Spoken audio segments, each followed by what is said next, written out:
Hey, business owners, what if you could cut all of your business expenses in half? It would be amazing, right? Well, you could start by switching to Spectrum Business. With Spectrum Business, you get the best internet and phone service for half of what you're paying now. Call 855-212-1788 to get faster internet, proven reliability, and the most value. Only with Spectrum Business. Call 855-212-1788 today to switch to Spectrum Business.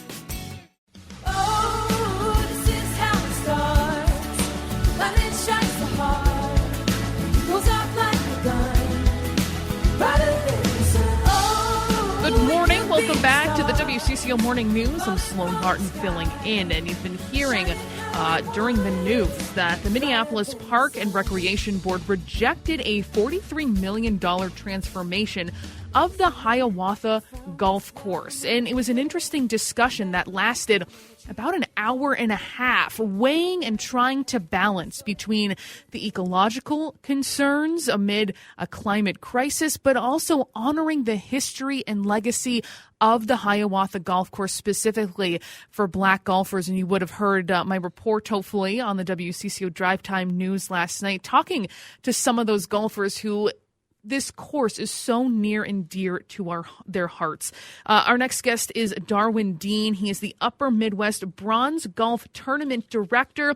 Good morning. Thank you so much for joining us. And actually, Darwin, one thing I learned when I was reporting for this story is that the Bronze Memorial Tournament, which is next weekend, actually started out as the Minnesota Negro Open Golf Tournament in 1939 to give Black golfers an opportunity to play and compete. How is that tradition continuing now and trying to get those opportunities for Black golfers locally? Well, you're absolutely right. The tournament was started to give minority golfers an opportunity to participate in tournaments at a very high level, which is what the Bronze Tournament was able to do with the local golfers in this area. And as you mentioned earlier, next weekend is the Bronze Tournament, July 31st. Shotgun start at Hiawatha at 9 o'clock. And it has been one of the legacy tournaments in the Twin City area that has been going on since 1939. And yes, it exists today, and it is doing very well at its home course, Hiawatha. It was, maybe people don't realize, but this is in a lot of people's lifetimes that the PGA was the last major American sports body to desegregate. That happened in the early 60s. So that's a long time that African-American golfers were not allowed to compete. And Darwin, I wanted to ask you about, as we talk about this history and this legacy continuing, the park board did vote to name the clubhouse after Solomon Hughes Sr. He was a top player in the United Golfers Association, again, because he could not compete in the PGA, won the National Negro Open in 1935, and pushed for integrating the Hiawatha Clubhouse. What are your thoughts on recognizing his legacy that goes back many decades in the 20th century? I think that was a hard-fought battle by the Hughes family to get Solomon Hughes named on the Learning Center, and I'm extremely happy that that happened. Solomon Hughes was very instrumental in the Bronze Tournament and at Hiawatha.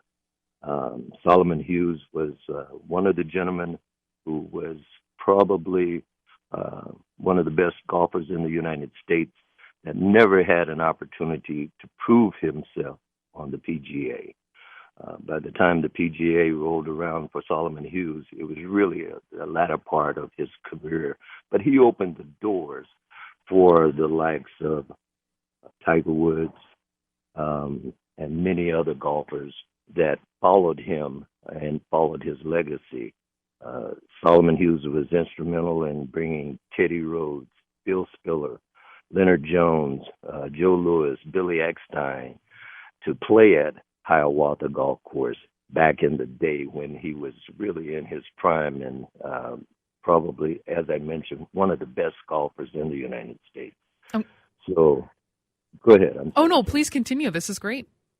No, I was only going to mention next that Tiger Woods came and presented the first tee at Hiawatha because it's so important to minorities in that community.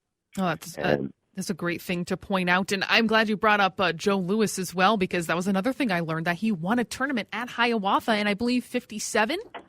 Yes, he did. Yes, he did. As reported in the Minneapolis Star and Tribune, he won the tournament. And Joe Louis was one of the more famous people that came to Hiawatha to learn the game of golf from Solomon Hughes. And the only reason that Solomon Hughes really didn't travel around with Joe Louis is because he wanted to spend time with his family. And so Teddy Rose filled that spot. But Joe Louis, Teddy Rose used to come and play with Solomon Hughes at Hiawatha on a regular basis. And those are just a few of the famous names that have walked the fairways of Hiawatha.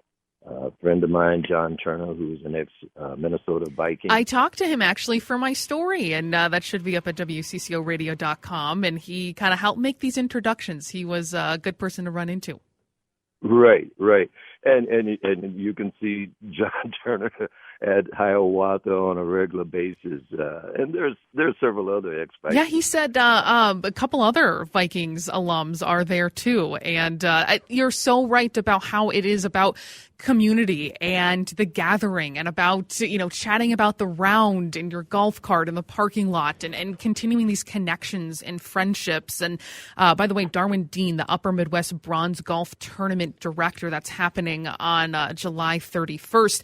And Darwin, I want to ask too, and this was something I posed to the golfers who I talked to, who say, well, what's the big deal with going to 9 holes? Because we still, you just play it through twice. There's a lot of ecological concerns at that site, and we're still dealing with climate change. Why not just cut it to 9? But I faced a lot of, pushback from that, who said, no, this is how golf is played. What are your thoughts about the vote before I let you go, and about any proposals to possibly change it?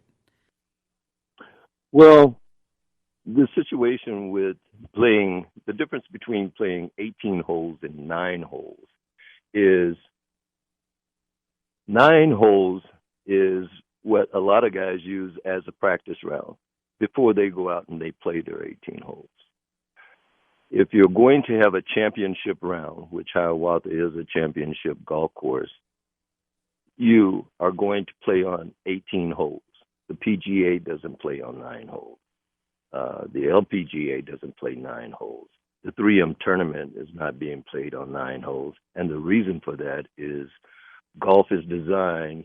championship golf is designed to be played for 18 holes, because many people can play just 9 holes and do very well. But when you get on the back 9 and the pressure is on for you to come in with a subpar round or whatever you need to be the champion, even if it's just in your foursome, the champion for that day, you endured 18 holes of golf, which, let's face it, a lot of people don't realize that golf is a very physical game, and to play 18 holes is